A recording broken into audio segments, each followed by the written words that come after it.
आज का हमारा टॉपिक है important structures for English speaking. English बोलने के लिए महत्वपूर्ण स्ट्रक्चर्स। आपके सामने कुछ स्ट्रक्चर्स लिखें।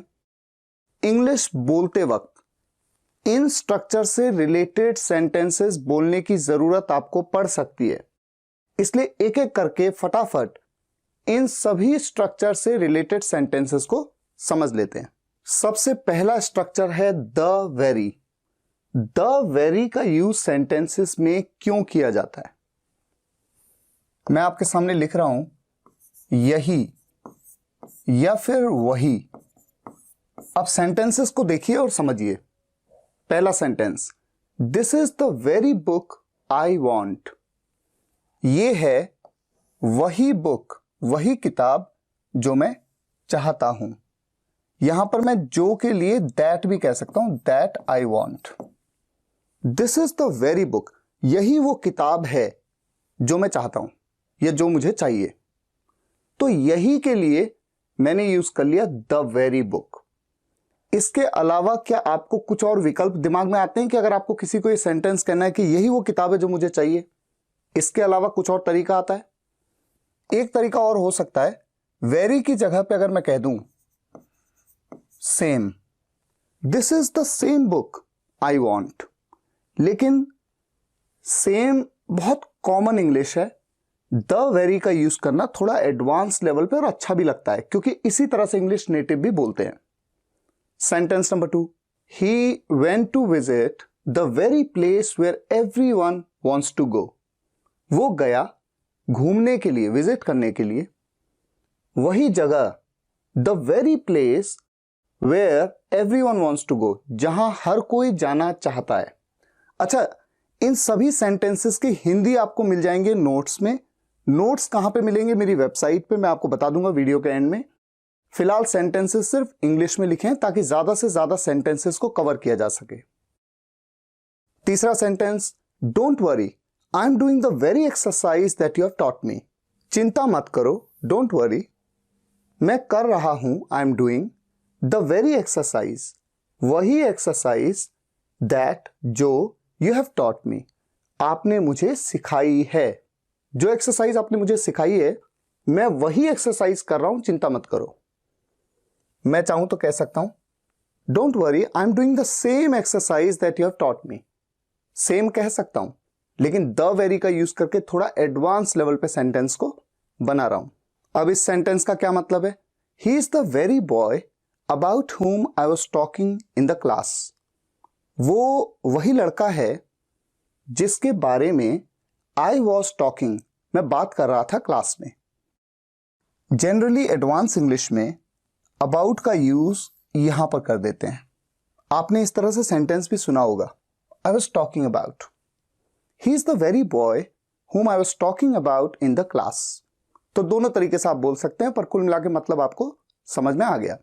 अब आपके सामने जो दूसरा स्ट्रक्चर है वेरी मच। वैसे तो वेरी मच का यह मतलब होता है कि बहुत ज्यादा, लेकिन एक इस तरह के सेंटेंसेस में कैसे यूज किया जाता है, किस सेंस में? यहीं, यहीं पर, या फिर इसी जगह, इसी जगह या उसी जगह। अब सेंटेंस को समझें आप। Sumit is very much at home. अगर मान लीजिए सेंटेंस होता सुमित इज एट होम, तो इसका मतलब होता सुमित घर पर है। लेकिन जब सेंटेंस इस तरह से बोला जाए, Sumit is very much at home, इसका मतलब है सुमित घर पर ही है। ज्यादा जोर देके बोल रहे हैं, Sumit is very much at home. अब जैसे इस सेंटेंस में, we are very much here waiting for you, please come early. मान लीजिए सिर्फ इतना होता वी आर हियर, इसका मतलब होता हम यहां हैं। लेकिन we are very much here, हम यहीं पे हैं। वेटिंग फॉर यू, आपका इंतजार कर रहे, प्लीज कम अर्ली, कृपया जल्दी आइए। He is very much in the school. अगर सिर्फ इतना होता he is in the school, इसका मतलब वो स्कूल में है। लेकिन जब मैं कहता हूं he is very much in the school, इसका मतलब वो स्कूल में ही है। प्लीज गो, जाइए, and get him right away, तुरंत लेके आइए। She was very much there, वो वहीं पर थी, बट लेकिन यू कुडंट सी हर, आप उसे देख नहीं पाए। तो इन सभी सेंटेंसेस में आपने नोट किया कि हम थोड़ा जोर देते हुए कह रहे हैं कि यहीं पर, इसी जगह, वहीं पर, उसी जगह। अच्छा, अगर मान लीजिए मुझे ये sentence Sumit is at home, मतलब सुमित घर पर है, सुमित घर पर ही है, जोर देते हुए बोलना है, तो वेरी मच की जगह पर क्या कोई और विकल्प हो सकता है? आप सोचिए। एक विकल्प हो सकता है यहीं पर है, मतलब घर पर ही है, डेफिनेटली कह सकता हूं, definitely Sumit is definitely at home, we are definitely here waiting for you, please come early, he is definitely in the school, please go and get him right away, she was definitely there but you couldn't see her. बोलेंगे, समझ में आ जाएगा definitely के साथ। लेकिन अगर आपको कभी इस तरह से बोलने की जरूरत पड़े तो क्यों ना आप भी वेरी मच का यूज करें थोड़ा एडवांस लेवल पे, ठीक है? तो इसी तरह के और भी स्ट्रक्चर्स हैं, एक एक करके देख रहे हैं हम। नेक्स्ट मूव करते हैं, यूज ऑफ और सो। और सो का प्रयोग किस तरह के सेंटेंसेस में होता है, देखिए। मान लीजिए मैं आपसे कहूं he will come in a day, इसका मतलब वो आएगा एक दिन में। लेकिन अगर मैं श्योर नहीं हूं कि एक ही दिन में आएगा तो मैं थोड़ा सा अनश्योरिटी को ऐड कर सकता हूं। He will come in a day और सो, मतलब श्योर नहीं हूं कि एक ही दिन में आएगा, हो सकता है एक की जगह 2 हो जाए, हो सकता है 3 हो जाए। तो सेंस कुल मिला के कैसा आ रहा है? वो एक आध दिन में आएगा, ऐसा हम हिंदी में बोलते हैं ना अक्सर, वो एक आध दिन में आएगा। He will come in a day और सो, वो एक आध घंटे में आएगा। He will come in an hour और सो, क्योंकि वहां पर श्योर नहीं होता कि एक ही घंटे में आएगा या 2 भी हो सकते हैं, 1.5 भी हो सकता है। He will come after 3 months और सो, वो 3-4 महीने में आएगा। अगर मैं सिर्फ इतना कहता he will come after 3 months, तो इसका मतलब होता वो आएगा 3 महीने में। लेकिन मैं श्योर नहीं हूं, 3 का 3.5 भी हो सकता है, 4 भी हो सकता है। तो अनश्योरिटी के लिए और सो का यूज करना इंग्लिश बोलते वक्त बहुत कॉमन है। We are coming within 2 hours और सो, अगर मैं सिर्फ इतना कहता we are coming within 2 hours, हम 2 घंटे के अंदर आ रहे हैं। लेकिन जैसे ही और सो कह दिया, हम 2-1 घंटे के अंदर आ रहे हैं या 2-3 घंटे के अंदर आ रहे हैं। दोनों तरीके से हिंदी में आपने सेंटेंसेस सुने होंगे। अभी सिर्फ आप कुछ कुछ एग्जाम्पल्स के साथ कॉन्सेप्ट को समझ रहे हैं, बाकी आगे तो प्रैक्टिस होगी। यूज ऑफ और व्हाट। और व्हाट का प्रयोग कैसे होता है सेंटेंस में, देखिए। सेंटेंस है दिस इज अ कंप्यूटर और व्हाट, इसका मतलब पता है क्या है? ये कंप्यूटर है या कुछ और है, ये है इसका मतलब, या कुछ और है। अच्छा सोचिए, मान लीजिए मुझे किसी को पूछना है, मैंने कंप्यूटर देखा, मुझे कंफ्यूजन है कि ये कंप्यूटर है।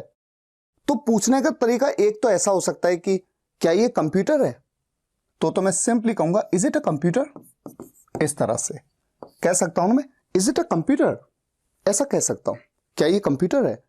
लेकिन ये थोड़ा एडवांस लेवल है, क्योंकि मुझे लग भी रहा है कि कंप्यूटर है लेकिन कहीं कुछ और तो नहीं है। दिस इज अ कंप्यूटर और व्हाट, इस तरह से और व्हाट का प्रयोग। अब जैसे ये यू आर अ फूल और व्हाट, आप बेवकूफ हो या कुछ इस तरह से। अगर मुझे किसी को डायरेक्ट पूछना है क्या आप बेवकूफ हो, तो मैं सिंपली कह सकता हूं आर यू फूल। लेकिन अगर मैं ऐसा पूछूंगा आर यू फूल, तो ये बड़ा ऑड सा क्वेश्चन है। ऑब्वियस सी बात है, कोई भी ऐसा नहीं कहेगा यस आई एम अ फूल, नहीं कहेगा। लेकिन आप उसे ये कह रहे हो कि तू बेवकूफ तो नहीं है, तो कुछ सेंस ऐसा है तू बेवकूफ तो नहीं है।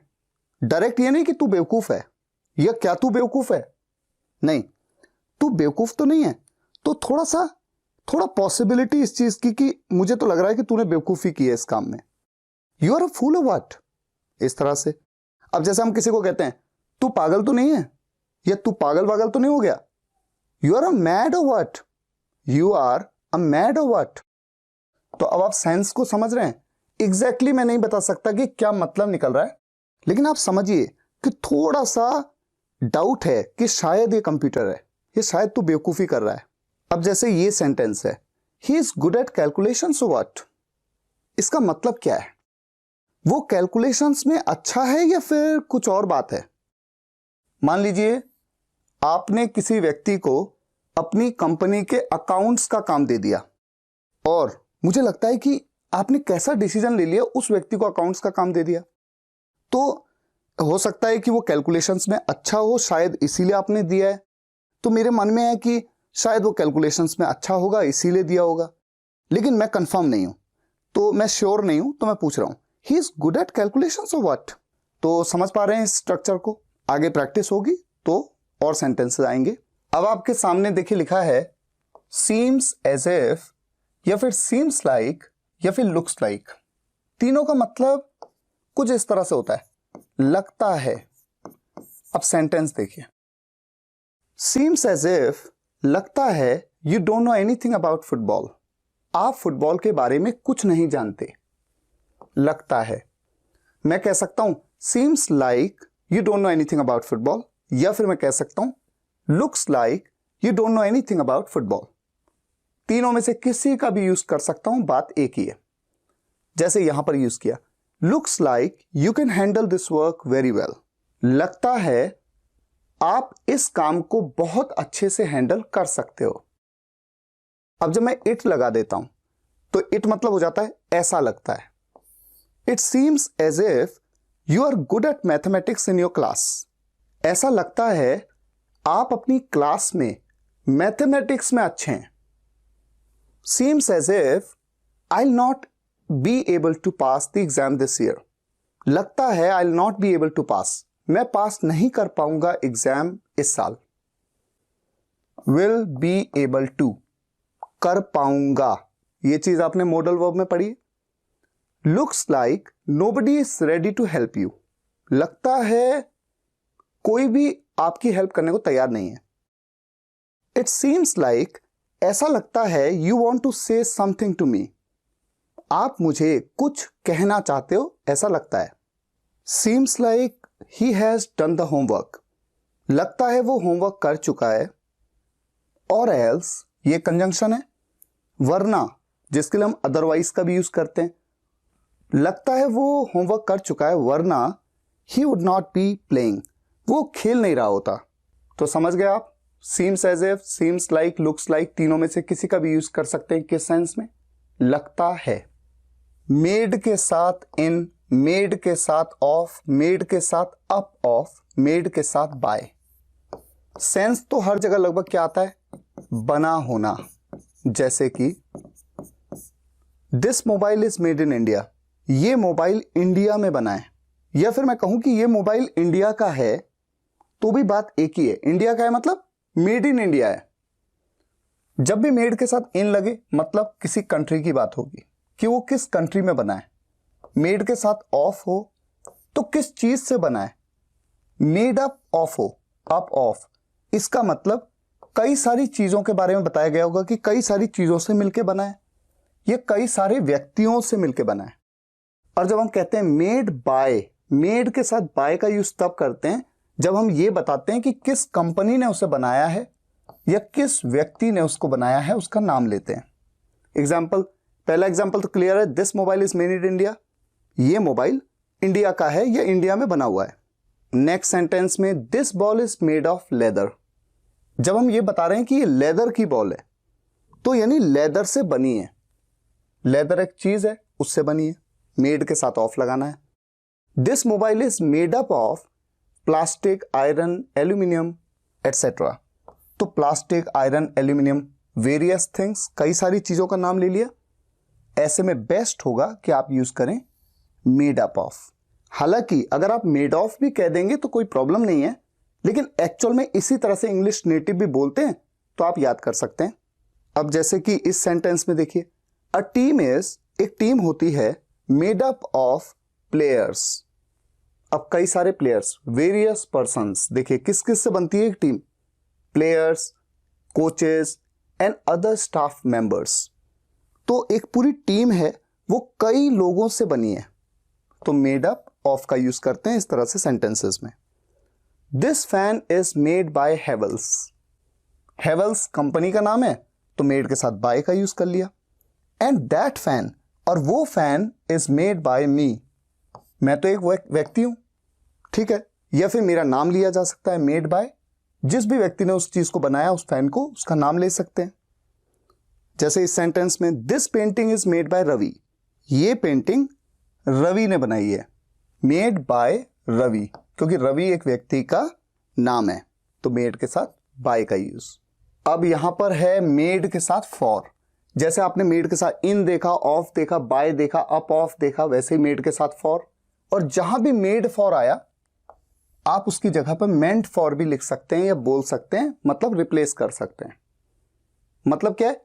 बना होना। किसके लिए? देखिए, they are truly made for each other, वो सच में, ट्रूली, सच में एक दूसरे के लिए बने हैं। अगर ट्रूली ना होता, they are made for each other, मतलब वो एक दूसरे के लिए बने हैं। इस तरह का सेंटेंस बहुत ही कॉमन है, आपने सुना भी होगा। You are made for cricket, आप क्रिकेट के लिए बने हो, you are made for cricket. मैं मेड की जगह पे मेंट भी कह सकता हूं, you are meant for cricket. And I am made for या I am meant for teaching. तो जब भी किसी क्रिया के लिए बने हैं, क्योंकि पढ़ाना एक क्रिया है, वर्ब है, हमेशा उसके साथ लगेगा आईएनजी। और ये तो एक नाउन है, सिंपल एक नाम है, तो एज इट इज आ जाएगा। तीसरा sentence, I guess he is made for painting because he is extremely good at it. I guess मतलब आई थिंक ही होता है, दोनों तरीके से बोल सकते हैं। मुझे लगता है, आई गेस, या फिर I think he is made for painting, वो पेंटिंग के लिए बना है।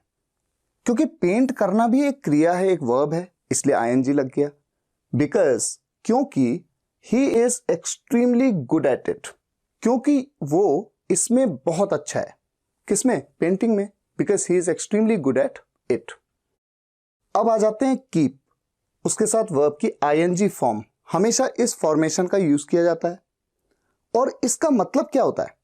कुछ इस तरह से, किसी काम को करते रहना। जैसे कि example, he will keep fighting, अगर सिर्फ इतना होता ही विल फाइट, वो लड़ेगा, तब तो ये मतलब होता ही विल कीप फाइटिंग, वो लड़ता रहेगा, करता रहेगा वो लड़ने का काम। तो कीप के बाद जो भी वर्ब आती है उसकी हमेशा आईएनजी फॉर्म का आपको यूज करना होता है।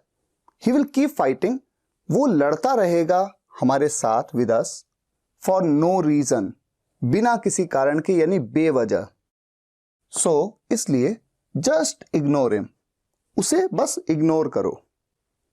ही कीप्स कॉलिंग यू, एस लग गया प्रेजेंट इंडेफिनिट टेंस में, ये फ्यूचर इंडेफिनिट टेंस में था।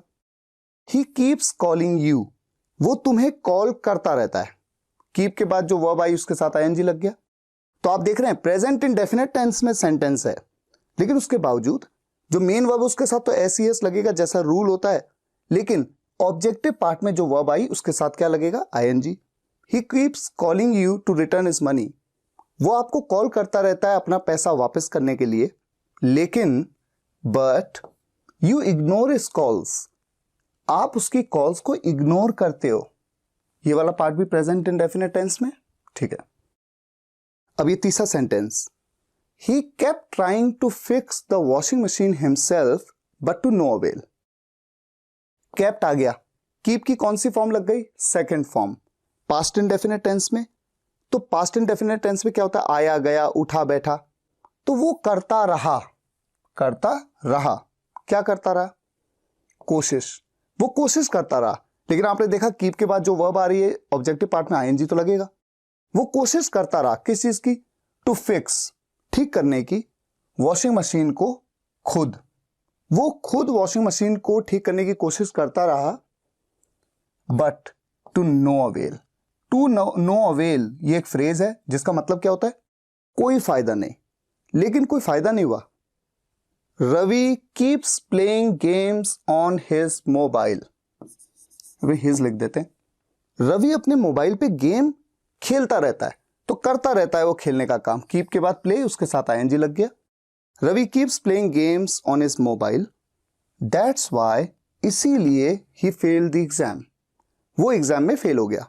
और ये बात आप जानते हैं कि यहां पर कभी भी इन नहीं लगता, जबकि कई बार लगता है आपको कि वो एग्जाम में फेल हो गया तो इन होना चाहिए, कभी भी नहीं। पास द एग्जाम या फेल द एग्जाम, इन कभी नहीं लगेगा। अब आपके सामने है स्टार्ट, और स्टार्ट के बाद हमेशा वर्ब की आईएनजी फॉर्म का यूज करेंगे, और या फिर स्टार्ट की जगह पे आप बिगिन का यूज करके उसके बाद में जो भी वर्ब आएगी उसकी टू इंफिनिटिव फॉर्म का यूज करेंगे। और स्टार्ट या बिगिन दोनों का मतलब होता है शुरू करना, ठीक है, या करने लगना। अभी आप समझेंगे सेंटेंस में। अब देखिए सेंटेंस है, ही स्टार्ट्स फाइटिंग, वो लड़ने लगता है। तो बात यही है ना कि लड़ने का काम करने लगता है। अच्छा, लड़ने लगता है मतलब वो लड़ना शुरू कर देता है। तो हिंदी में सेंटेंस चाहे बोले आप कि वो लड़ना शुरू कर देता है या फिर वो लड़ने लगता है, बात बिल्कुल एक ही है। He starts fighting. Present indefinite tense में सेंटेंस है, इसलिए स्टार्ट जो मेन वर्ब है उसके साथ एस का यूज हो गया। और जैसा बताया स्टार्ट के बाद आने वाली वर्ब के साथ में क्या लगेगा, आईएनजी। ओवर द ट्राइफल्स, ट्राइफल्स का मतलब होता है छोटी छोटी बातें। वो छोटी छोटी बातों पर लड़ने लगता है या वो छोटी छोटी बातों पर लड़ना शुरू कर देता है। यह है सेंटेंस का मतलब। अगर आप स्टार्ट की जगह पे बिगिन का यूज करना चाहें कर सकते हैं, ही बिगिन्स, लेकिन उसके बाद आपको इंफिनिटिव फॉर्म का यूज करना पड़ेगा, to fight. He begins to fight over the trifles. I started going to the gym last Monday. I started, मैंने शुरू कर दिया। पास्ट इंडेफिनिट टेंस में सब्जेक्ट वर्ब की सेकंड फॉर्म। स्टार्ट के बाद जो भी ऑब्जेक्टिव पार्ट में वर्ब आएगी उसके साथ आईएनजी। मैंने शुरू कर दिया जाना, मैंने जिम जाना शुरू कर दिया। कब शुरू किया, लास्ट मंडे, पिछले मंडे। इसी बात को ऐसे भी कह सकता हूं, मैं जाने लगा यानी करने लगा, मैं जाने लगा जिम लास्ट मंडे, ठीक है। I began to go. अब यहां पर जब मैं इसी बात को इस तरह से कहता हूं तो बिगिन की सेकंड फॉर्म बिगैन का यूज होगा पास्ट इंडेफिनिट टेंस में, उसके बाद टू गो। और एक बात और बता दूं, यहां पर आप फ्रॉम का भी यूज कर सकते हैं, कॉन्वर्सेशंस में बोलते हैं, ऐसी कोई बात नहीं है। फ्रॉम का मतलब से, लास्ट मंडे से। फ्यूचर इंडेफिनिट टेंस का sentence, we will start advertising our products now. हम शुरू करेंगे क्या करना, एडवर्टाइज करना। ये एक वर्ब है, उसके साथ आईएनजी, हमारे प्रोडक्ट्स को अब। और अगर मैं सेंटेंस को बिगिन के साथ बनाना चाहूं तो बना सकता हूं, बस मुझे क्या करना है, to advertise. We will begin to advertise our products now. My brother has started learning English now. मेरे भाई ने शुरू कर दिया है, वर्ब की थर्ड फॉर्म। और उसके बाद में ऑब्जेक्टिव पार्ट में आया सीखना, इंग्लिश सीखना। मेरे भाई ने अब इंग्लिश सीखना शुरू कर दिया है, या मेरा भाई अब इंग्लिश सीखना शुरू कर चुका है, किसी भी तरह से कहें, या करने लग गया है, करने लगना, आईएनजी आ रहा है। और या फिर बिगिन के साथ बोलेंगे तो वर्ब की थर्ड फॉर्म होती है बिगन, उसके बाद to learn. My brother is begun to learn English now. बहुत ही इजी फॉर्मेशन। लगभग हम सभी जानते हैं कि फॉन्ड ऑफ का क्या मतलब होता है, शौकीन होना किसी चीज का। अगर मैं किसी चीज को करने का शौकीन हूं, कोई काम है, तो हमेशा आईएनजी लगा लीजिए। एग्जाम्पल देखिए, he is fond of cricket, वो क्रिकेट का शौकीन है। क्रिकेट, क्रिकेट तो एक नाम है, एक नाउन है, तो सिंपली यूज कर लिया। लेकिन जब मैं कहता हूं he is fond of playing cricket, वो क्रिकेट खेलने का शौकीन है, तो जिसका वो शौकीन है वो है खेलना, वर्ब है तो आईएनजी लगाएंगे, आईएनजी लग गया। He is fond of playing cricket. I am fond of playing, मैं खेलने का शौकीन हूं, खेलना एक काम है इसलिए आईएनजी लगा दिया। मैं गाना गाने का शौकीन हूं, गाना गाना एक काम है, सिंगिंग।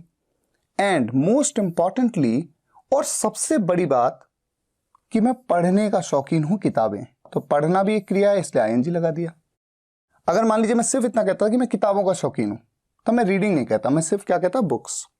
नेक्स्ट, हाउ टू के साथ जो भी क्रिया है वो बताना, लेकिन सेंटेंस किस टाइप के होते हैं देखिए। मैं नहीं जानता, क्या नहीं जानता, हाउ टू ड्राइव, मतलब ड्राइव कैसे करते हैं, यानी ड्राइव करना मैं नहीं जानता। तो मैं चाहता तो इस तरह से भी कह सकता था, आई डोंट नो ड्राइविंग, ऐसा कह दूं, बात एक ही है। लेकिन एक थोड़ा सा एडवांस लेवल का एक स्टाइल है बोलने का, I don't know how to drive. इसी तरह से you should learn how to speak English, आपको सीखना चाहिए क्या, कि इंग्लिश कैसे बोली जाती है, ये चीज आपको सीखनी चाहिए। बोलने में तो मैं ऐसा भी कह सकता हूं, हाउ टू स्पीक की जगह पे speaking. You should learn speaking English. English बोलना आपको सीखना चाहिए। आई नो, मैं जानता हूं हाउ टू डू बिजनेस, मैं जानता हूं कि बिजनेस कैसे करते हैं। बट लेकिन I have no money to invest, मेरे पास पैसे नहीं है इन्वेस्ट करने के लिए। Do you have any idea, क्या आपको कोई आइडिया है how to get the books printed, किताबों को कैसे प्रिंट करवाया जाता है। तो कैसे, ये जो कैसे वाली बात है कि बिजनेस कैसे करते हैं, इंग्लिश कैसे बोलते हैं, ड्राइव कैसे करते हैं, उसके लिए इस फॉर्मेशन का यूज करते हैं। और how to get the books printed, get क्यों कहा, प्रिंट करवाना, करना नहीं करवाना, उसके लिए कॉजेटिव वर्ब गेट का यूज करते हैं। और इसीलिए तो गेट के साथ हमेशा वर्ब की थर्ड फॉर्म का यूज करते हैं। ये बात पॉजिटिव वर्ब्स में बताइए, इंटेरोगेटिव सेंटेंस है। यूज ऑफ गुड एट या गुड इन, या फिर बैड एट बैड इन। तो मैं आपको सबसे पहले तो ये बता दूं कि यहां पर आप देखेंगे गुड एट है या बैड एट है, ठीक है। इनकी बात अभी थोड़ी देर में करते हैं। देखिए सेंटेंसेस बहुत ही सिंपल हैं, कुछ भी टफ नहीं है, लेकिन आपको पता होना चाहिए कि जब भी आपको इस तरह से कहना है कि वो क्रिकेट में अच्छा है लेकिन फुटबॉल में बेकार है या खराब है, तो जब भी आप किसी चीज में अच्छे होते हैं हमेशा कहिए गुड एट, किसी चीज में खराब होते हैं हमेशा कहिए bad at. He is good at cricket but bad at football, वो क्रिकेट में अच्छा है लेकिन फुटबॉल में खराब है। और जब आपको कहना हो कि वो क्रिकेट खेलने में अच्छा है, तो जो वर्ब है उसके साथ तो आईएनजी का यूज करना पड़ेगा। He is good at playing cricket but bad at playing football. तो हमेशा जो भी अगर वर्ब आ गई इसके बाद तो हमेशा आईएनजी का यूज करेंगे। आई एम गुड एट स्टडीज, मैं पढ़ाई में अच्छा हूं, लेकिन not that good at mathematics, लेकिन उतना अच्छा नहीं हूं किसमें, मैथमेटिक्स में। तो हमेशा आपको देख रहे हैं आप गुड एट या bad at. You are good at business aren't you, आप बिजनेस में अच्छे हैं, है ना, ये है ना, इस तरह से जब आप हिंदी में कहते हैं ना, है कि नहीं, इस तरह से आप बिजनेस में अच्छे हैं, है ना, या फिर आप बिजनेस में अच्छे हैं, है कि नहीं, तो क्वेश्चन टैग का यूज करते हैं। ये लेसन आगे आएगा, ठीक है, तो कंफ्यूज नहीं होना है।